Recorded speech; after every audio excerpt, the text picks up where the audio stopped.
മുത്തുമിനികളെ സഹോദരിമാരോട് ഓർമ്മപ്പെടുത്താനുള്ളത്, ഇന്ന് സൂര്യൻ അസ്തമിച്ച് മാസം കണ്ടു എന്ന് അറിഞ്ഞ എന്തൊക്കെയാ ചെയ്യേണ്ടത്?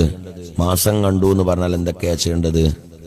മാസം കണ്ടു എന്ന് പറഞ്ഞാല് കരുണക്കടല റബ്ബിലേക്ക് കരങ്ങൾ ഉയർത്തി റബ്ബിനോട് ആത്മാർത്ഥമായിട്ട് ദുആ ചെയ്യാം.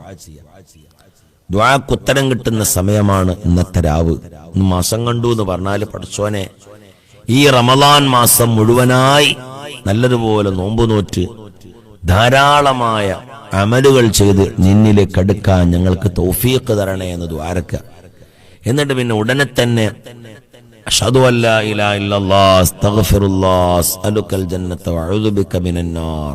ഇതൊരു മനുഷ്യൻ ചൊല്ലിക്കഴിഞ്ഞാൽ ഉണങ്ങിയ ഇലയിടം ഉണങ്ങിയ മരത്തിന്റെ മുകളിൽ നിന്ന് ഇലകൾ കൊഴിഞ്ഞു പോകുന്നത് പോലെ അവരുടെ പാപങ്ങൾ അല്ലാഹു കൊഴിച്ചു കളയുമെന്നാണ്, അവരുടെ ദോഷങ്ങൾ അല്ലാഹു പുറത്തു കൊടുക്കുമെന്നാണ്.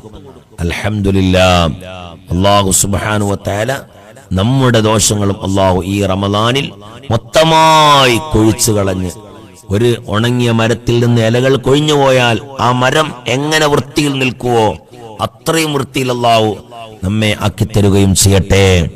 ധാരാളമായി അത് ചൊല്ലുക. അതേപോലെ തന്നെ ഇബ്രാഹിമിയ സ്വലാത്ത് അധികരിപ്പിക്കുക.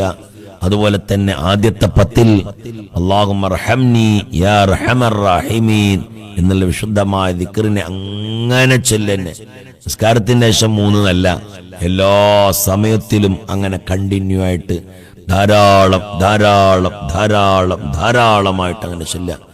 അതേപോലെ തന്നെ ഉമ്മമാരെ, ഇന്നത്തെ രാത്രിയിൽ തറാവിഹ നിസ്കരിക്കാൻ മറന്നു പോകരുത്.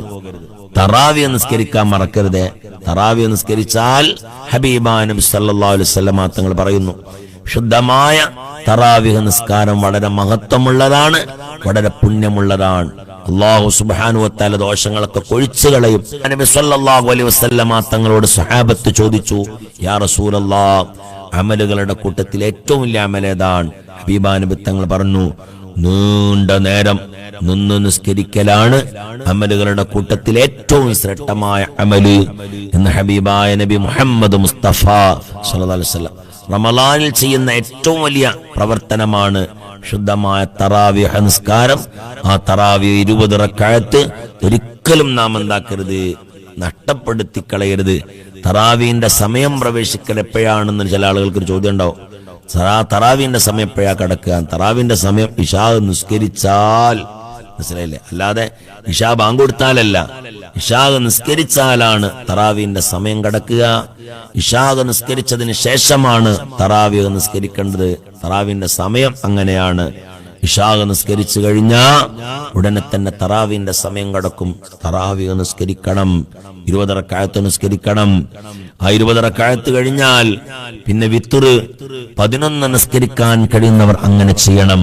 ഇനി 11 ചെയ്യാൻ കഴിയാത്തവരോ 3 റക്അത്തെങ്കിലും ചുരുങ്ങിയത് നിസ്കരിക്കണം. 1 റക്അത്ത് നിസ്കരിച്ചാലും വിത്റാകും.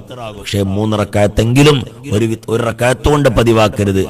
3 റക്അത്തെങ്കിലും നാം എന്താക്കണം? വിത്ർ നിസ്കരിക്കണം.